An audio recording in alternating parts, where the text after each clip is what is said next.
Hi everyone, Raincloud here with my traditional mid-year progress report. You'll remember this around end of last year. I did a video showing off just what I've done with my retro game collection, trying to get things organized and arranged nicely and so on. So I don't tend to play these games a whole lot right now, so it's at least nice to be able to look at them. S&K peeking out there. And in that same video, I was looking forward to taking a trip to Japan, mainly to Tokyo, to add to my collection.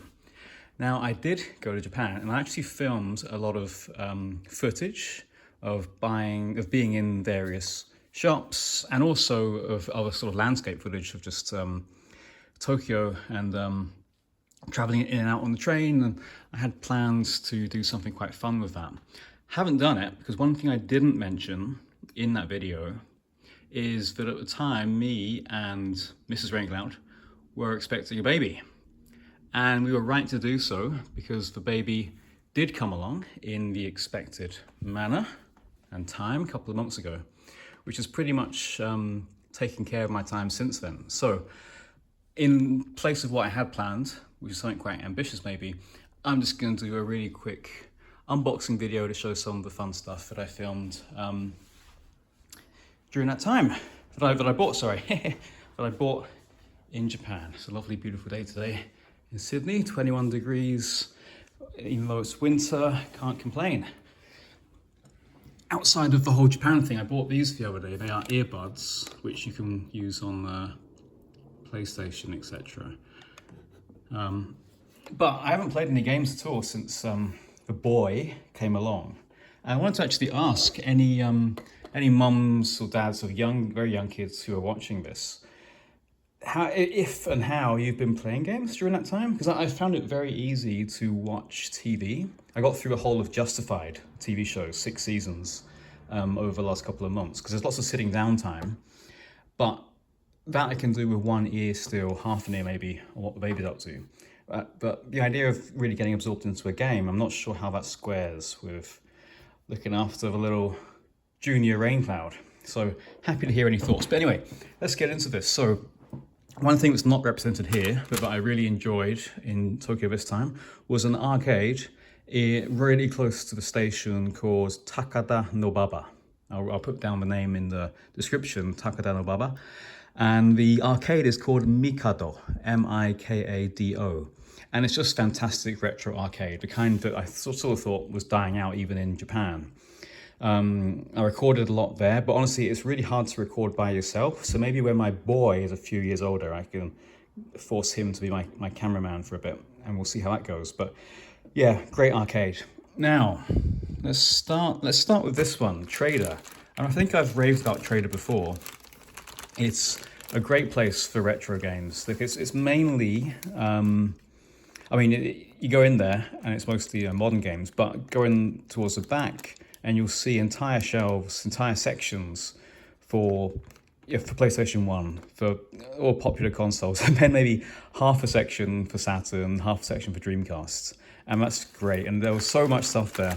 I went to a few different traders, in Akiba, in Nakano, elsewhere, and I also did filming there as well of all the stuff that was on display. So again, who knows, I'd love to do something with that. I'll see if I can. But I just limited myself to a few items, and let's see what exactly they are. What do we got here? Virtual On Oratorio Tangram. Now, I'd never heard of this. Forgive me for being useless. The whole Dreamcast era, I was at the time, like end of the 90s. I think I was getting a little bit out of gaming, and then Dreamcast, died so quickly, but it was just very depressing. And I was really focused on Shenmue, I guess, at that time. So I wasn't aware of this. There was a sequel to Virtual On, which I believe this is. So even now, I don't really know much about it. So that's pretty handy. Virtual On. I played this in Mikado, in Takada no Baba, and just a fantastic game I've never really done much with. I've played the first couple of levels. I played it in the arcade, but don't really know a lot about it. But I know it's really critically acclaimed. and looking forward to playing this one day.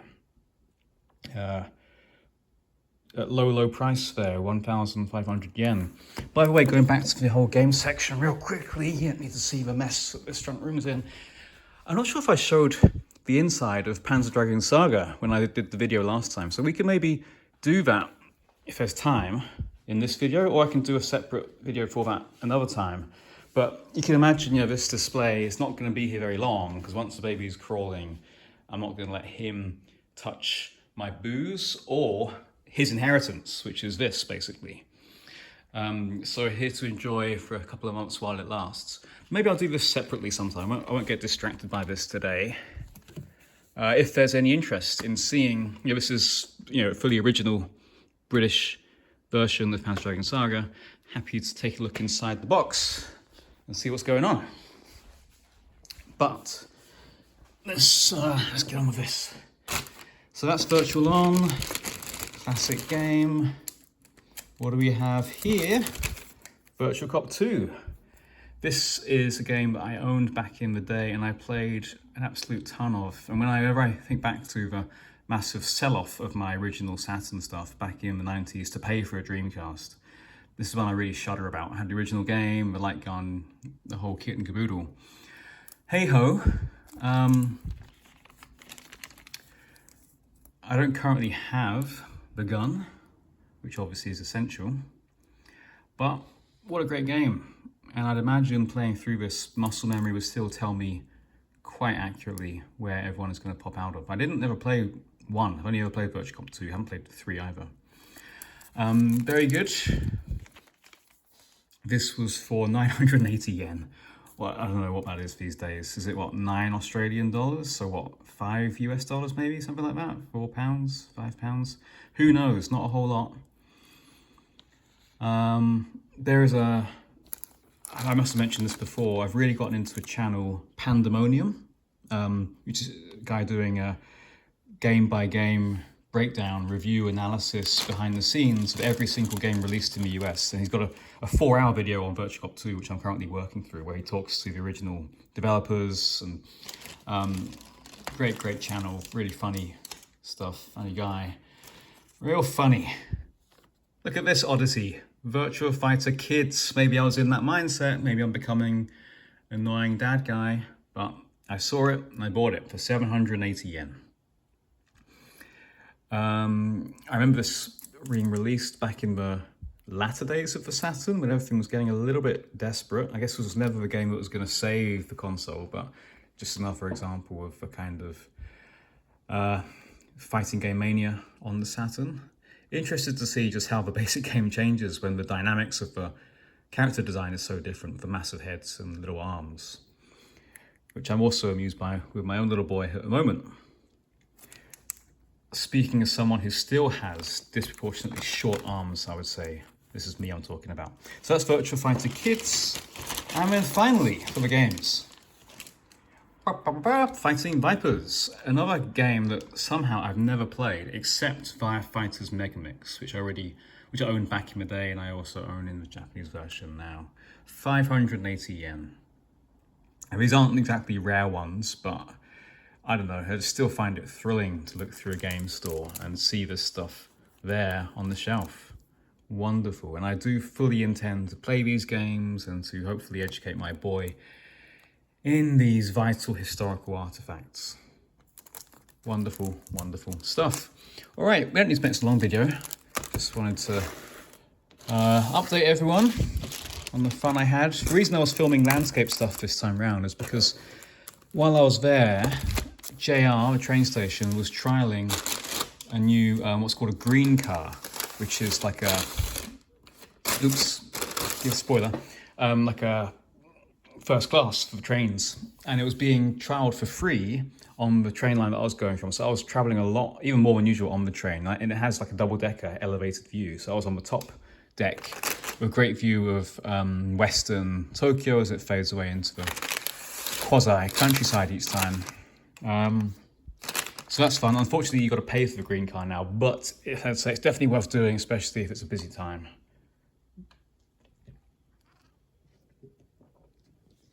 All right. So this is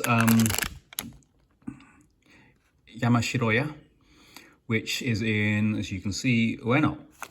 And it's probably walkable from Akihabara. And it is, I got some footage of this place inside and outside as well. It's kind of, it's like 6 floors, all kinds of manga, anime stuff. And the games bit is a bit tucked away. I think it's on the 3rd or the 4th floor. And it just has this corner full of Hollow Knight, Celeste, and a couple other games, and really nice merchandise related to that, as well as some other little bits and pieces for more mainstream stuff. So I've been there before, and I bought, I think that's where I bought, actually, excuse me, this Celeste, no, I bought this in Shibuya, and also this Hollow Knight thing. But it was the same kind of set of merchandise, which you can also find in Yamashiroya. So I figured I'd get some more stuff, and we'll start with Hollow Knight. They had various like fluffy toy things, like bigger ones, of a few characters, of the Knight, Hornet. I think they had the Map Maker. God, I've forgotten his name. Sorry, and others. They did not have. I'm sorry, my mind is really going. My favourite character from Hollow Knight, who's the vampire boss who you unlock towards the end. I did a video about him. It's terrible, I can't remember this, but they had that for the big fluffy toy, but I didn't really want to get one of those. I wanted to get one of the little models they had instead. I didn't have him in the model form. And the Knight himself, like, he's fine, but maybe I'm not super into that character. So in the end, I got Hornet to try and bring us luck with the release of Silk Song. Really got into Hollow Knight over COVID. Fantastic game. So try and bring us some luck for Silk Song. And also want to have some strong female role models around the house for my boy. So who could you ask for better than that? Van Hornet. Now, can I open this without doing damage? Of course I can. What a question. Ages 14 plus. So this is to look, not to touch. The young junior Raincloud. Oops. There we go. And there is Hornet. Super duper Gary Cooper. Let's put her here. That's great. What's next? Frankly, I've forgotten much of this stuff. Here's one. See my little boy, my guy Sonic here. For my actual little boy, I got a Sonic towel, which I haven't felt too pressured to unwrap because he's got a lot of towels to be working with, but you can use this for wiping up various bits and bobs. It's very cute. Sonic and Friends branding. And on the back, I imagine something similar. Sonic and Friends. Very good. There's a phone number for all your concerns. Lovely. So we can now unwrap this and the boy can start to get his education in Sonic. Got various receipts here. Great. Then it may just be one last thing. I think it is. You notice this is quite a flat package. What could it be? I could have spent a lot of money in this place, but we've all got to learn a bit of discipline in these trying times. Let's finish off the Hollow Knight thing. Grim. What's wrong with me? Enamel pin.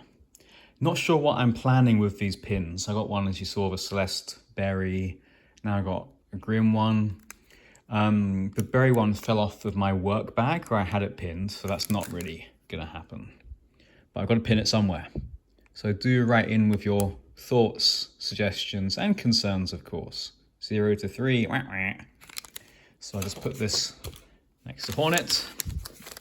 And then a little bit for me, as if the rest isn't. Just a few fun stickers. We got Sega Saturn right here. Again, imagine my delight seeing this stuff, like the Saturn is still alive and well. That's the Japanese design, of course. Dreamcast sticker. And just to be safe, a couple more of each. And these, I haven't been checking prices, I do apologize. 330 yen for the stickers. Not sure if there was a price on the Hornet one. Can I figure it out?